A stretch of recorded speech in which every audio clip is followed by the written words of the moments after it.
Fedón o de la inmortalidad del alma. El diálogo se establece en primera instancia entre Echécrates y Fedón. Aquel está interesado en conocer los pormenores de la muerte de Sócrates, dado que los habitantes de Fliunte, lugar donde acontece el diálogo, solo tienen conocimiento de la muerte misma del filósofo, pero no de las circunstancias que le precedieron.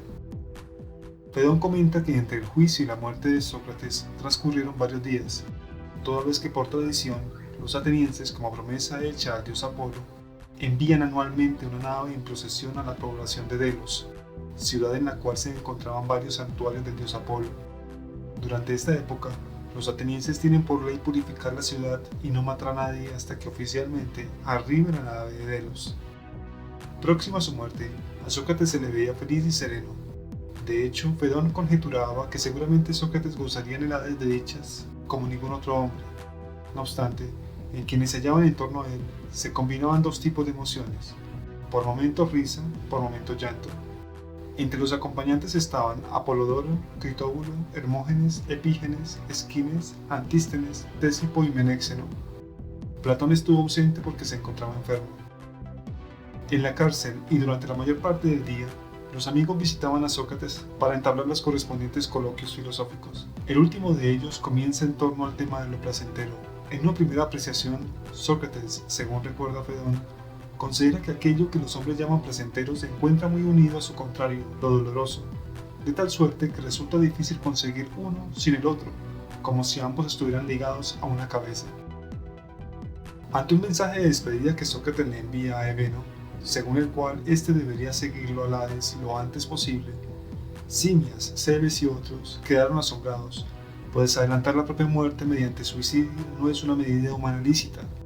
Sócrates, por su parte, considera que aquella apreciación muy difundida por los órficos, según la cual los humanos estamos en una especie de prisión, el cuerpo es una especie de prisión para el alma, y que uno no debe liberarse ni escapar de ésta, resulta difícil de comprender. Otro acerto relacionado con lo mismo es aquel que afirma que los dioses son quienes cuidan de los humanos y que nosotros los humanos somos una posesión de los dioses. Desde esta perspectiva es comprensible que uno no deba darse muerte a sí mismo hasta que el dios lo estime conveniente. Sócrates espera que tras su muerte pueda encontrarse junto a hombres buenos y estar con los dioses. Estoy bien esperanzado de que hay algo para los muertos y que es, como se dice desde antiguo, mucho mejor para los buenos que para los malos. Es esto lo que Sócrates, según recuerda Fedón, intentará demostrar a sus amigos, la esperanza de que tras la muerte en el Hades va a obtener los mayores bienes.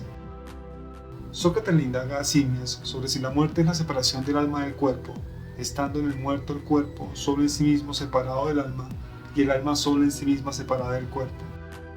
Simias admite dicha definición.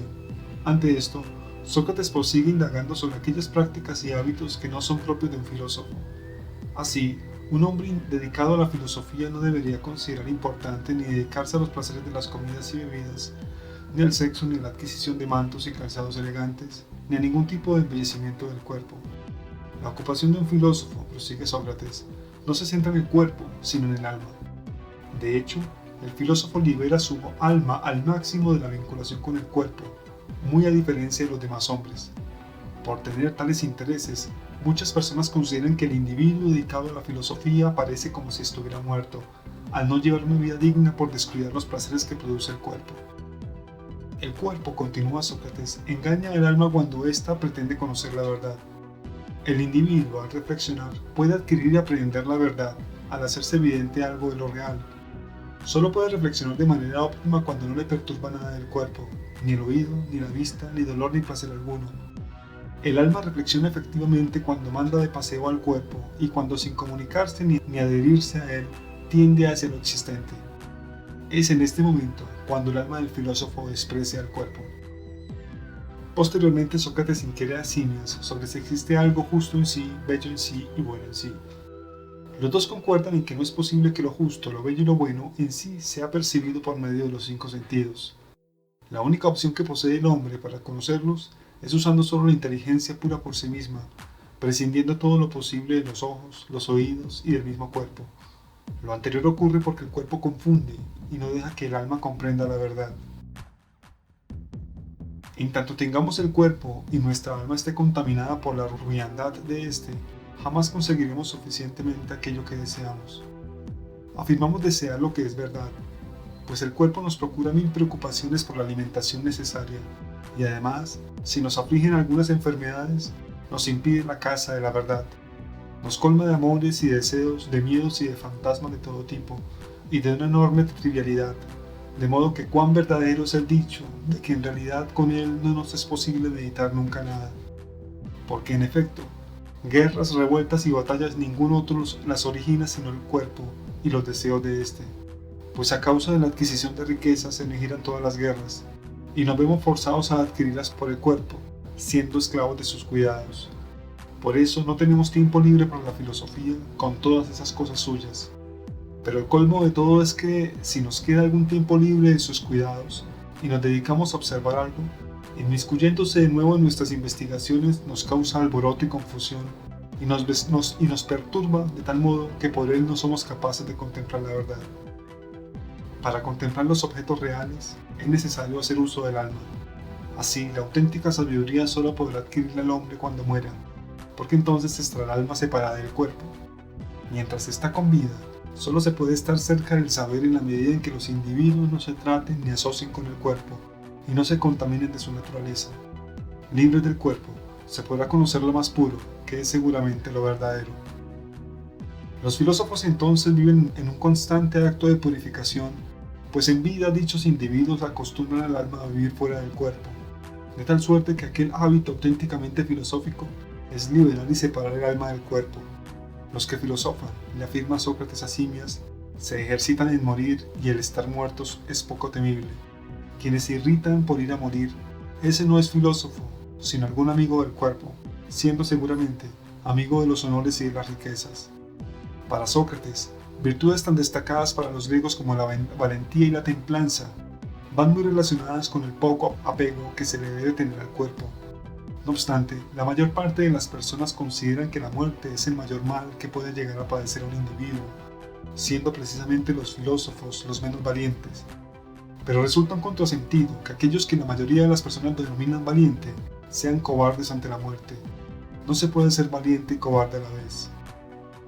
Finalizada esta extensa intervención de Sócrates a Simias, interviene Cebes preguntándole sobre la opinión que comúnmente se expresa sobre el alma.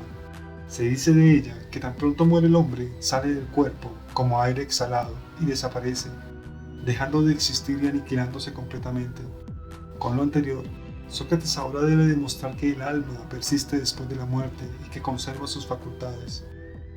Sócrates recuerda que existen antiguos relatos que afirman que las almas llegan al Hades procedentes de la tierra y que de allí vuelven a la vida en otros cuerpos. Observando los procesos que siguen la naturaleza en otras especies que también nacen y mueren, Sócrates agrega que todas las cosas que tienen algo semejante se originan de sus contrarios. Por ejemplo, de lo más fuerte nace lo débil, de lo más lento nace lo rápido. Las cosas se hacen más justas a partir de lo más injusto. Cada contrario, prosigue Sócrates, tiene su proceso genético recíproco. Lo contrario de vivir es morir, así lo que se origina a partir de lo que vive es lo muerto. ¿Qué se origina de lo que está muerto? Lo que vive. Para Sócrates es necesario conceder al acto de morir algún proceso generativo opuesto. Por ello, al morir le corresponde el revivir. Así que hemos reconocido que de ese modo los vivos han nacido de los muertos, no menos que los muertos de los vivos. Y siendo eso así, parece haber un testimonio suficiente, sin duda, de que es necesario que las almas de los muertos existan en algún lugar, de donde luego nazcan de nuevo. Por lo anterior, Sócrates infiere que existe el revivir, que los vivientes nacen de los muertos y que las almas de los muertos perviven. A partir de la intervención de Cebes y Simias, Sócrates pasa a hablar sobre su teoría según la cual lo que realiza el alma presente en el cuerpo de un individuo es recordar lo que aprendió en vidas pasadas, siendo por ende el alma inmortal. Para Sócrates el aprendizaje es una reminiscencia, muestra de ello es el conocimiento obtenido sobre aquello que es considerado igual. Este saber fue obtenido previamente, antes de nacer, y es necesario para captar por medio de la vista y del oído las percepciones aprendidas por medio de los sentidos. De tal suerte que las igualdades que captan los sentidos se esfuerzan en ser como lo igual en sí, pero claramente inferior. Para Sócrates, de hecho, los conocimientos de lo igual en sí, lo bello en sí, lo bueno en sí, lo justo en sí, lo santo en sí, son adquiridos antes de nacer. De manera que esto es lo que digo, que una de dos, o nacemos con ese saber, y lo sabemos todos a lo largo de nuestras vidas, o que luego quienes decimos que aprenden, no hacen nada más que acordarse y el aprender sería reminiscencia. No obstante, para Seves, aún no se ha expuesto un argumento que sustente la teoría según la cual el alma humana sigue existiendo tras el desfallecimiento del cuerpo. Ante lo cual, Sócrates postula la existencia de dos clases de seres, uno visible, otro invisible. Los seres invisibles siempre se mantienen idénticos, los visibles no. Dado que en el hombre existe el cuerpo y el alma, ésta se encuentra vinculada con lo invisible, aquel con lo visible. El alma a través del cuerpo capta la diversidad del mundo por medio de sus 5 sentidos, y es arrastrada por el cuerpo a cosas que nunca se mantienen idénticas. Lo anterior lleva a Sócrates a inferir que el alma en el hombre es lo más semejante a lo divino, inmortal, inteligible, uniforme, indisoluble. El cuerpo, por su parte, es semejante al humano, mortal, multiforme, irracional y soluble. Tras la muerte, el alma se separa pura, sin arrastrar nada del cuerpo.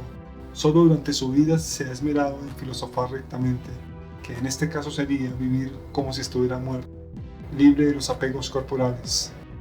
El destino del alma es unirse a lo indivisible, divino, inmortal y sabio, y alcanzar así la felicidad. Aquellas almas de hombres que durante su vida vivieron apegados a los placeres corporales, contaminados e impuros por su trato continuo con el cuerpo, preocupados por atenderlo y amarlo, hombres obsesionados con tocar, ver, beber, comer y utilizar el cuerpo para los placeres del sexo, sufrirán tras la muerte un arrastre al terreno de lo visible. Es por eso que las almas de estos hombres terminarán convirtiéndose en fantasmas. Más aún, las almas de estos hombres apegados al cuerpo terminarán ingresando a otros cuerpos, dándose casos como el de personas glotonas, lujuriosas o aficionadas a la bebida, cuyas almas terminarán en asnos o bestias. Los filósofos de verdad rechazan todas las pasiones del cuerpo y se mantienen sobrios y no ceden ante ellas, y no por temor a la ruina económica y a la pobreza como la mayoría de los codiciosos. Y tampoco es que, de otro lado, sientan miedo de la deshonra y el desprestigio de la miseria, como los ávidos de poder y de honores, y por ello luego se abstienen de esas cosas.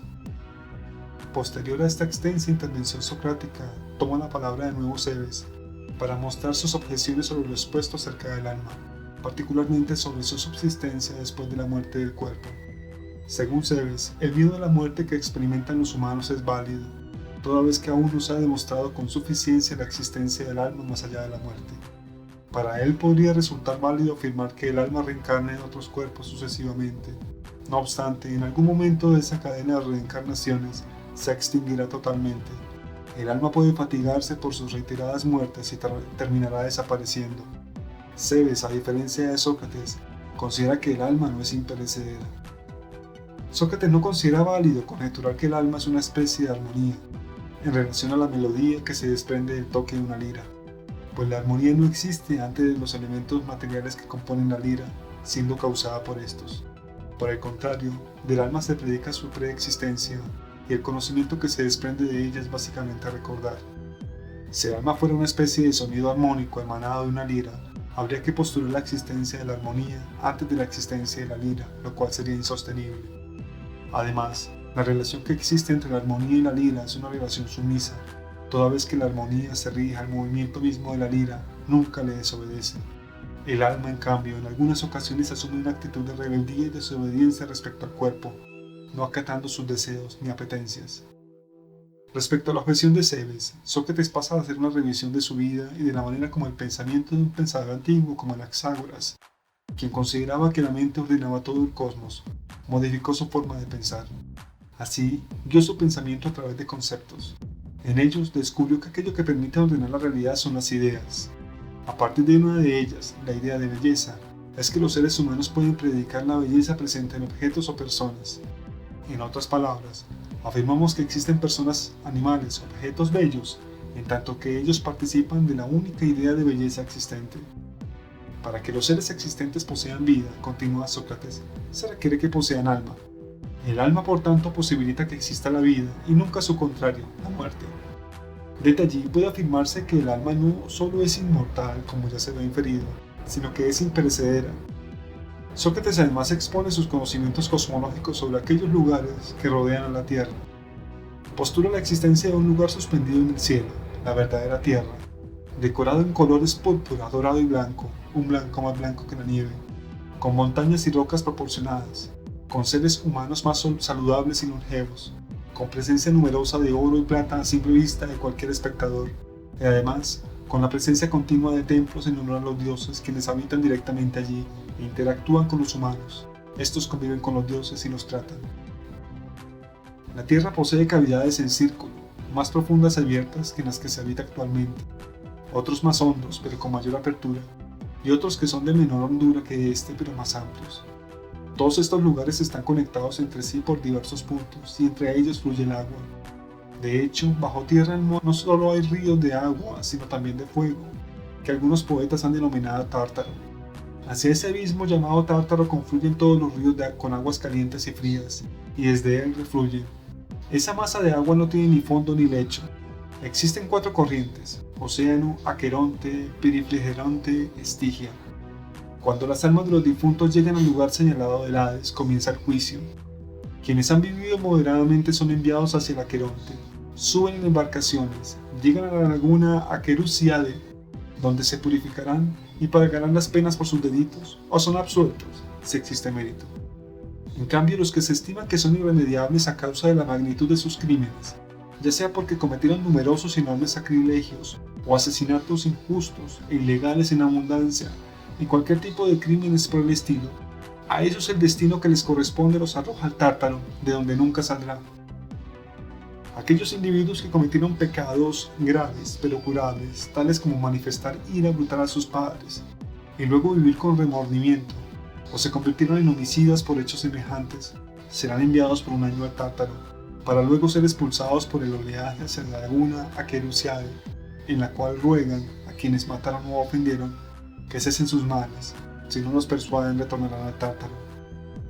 En cambio, los que se estima que se distinguieron por su santo vivir, estos son los que, liberándose de esas regiones del interior de la tierra y apartándose de ellas como de cárceles, ascienden a la superficie para llegar a la morada pura y establecerse sobre la tierra. De entre ellos, los que se han purificado suficientemente en el ejercicio de la filosofía viven completamente sin cuerpos para todo el porvenir, y van a parar a moradas aún más bellas que esas, que no es fácil describirlas ni tampoco tenemos tiempo suficiente para ello en este momento. Así que con vistas a eso que hemos relatado, simias, es preciso hacerlo todo de tal modo que participemos de la virtud y la prudencia en esta vida.